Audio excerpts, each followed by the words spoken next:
আসসালামু আলাইকুম বন্ধুরা, আজকে আমি ক্যাপসিকাম দিয়ে চিকেন কষার রেসিপি বানাবো।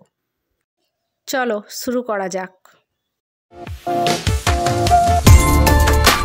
প্রথমে পেঁয়াজগুলোকে কুচি করে নেব। এক পিস ক্যাপসিকাম কুচি করে নেব। আমার চিকেন অনুযায়ী আমি এক পিস ক্যাপসিকাম নিলাম। আপনাদের চিকেন অনুযায়ী আপনারা ক্যাপসিকাম বাড়িয়ে নিতে পারেন।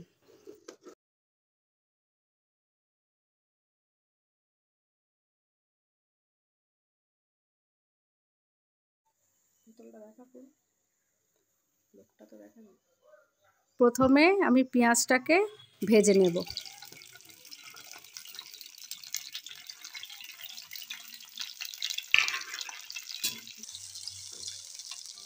এক পিস কাঁচা লঙ্কা কেটে নিলাম।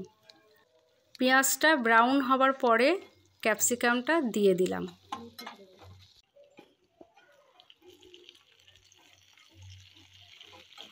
একটা টমেটো কুচি দিয়ে দিলাম।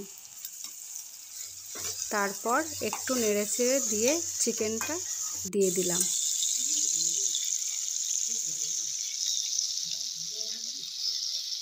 নুন আর হলুদ দিয়ে একটু নাড়াচাড়া করে নেব।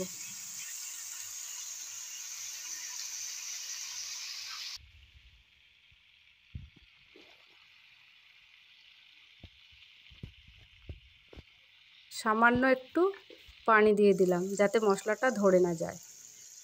3 চামচ আদা রসুন বাটা দিয়ে দিলাম।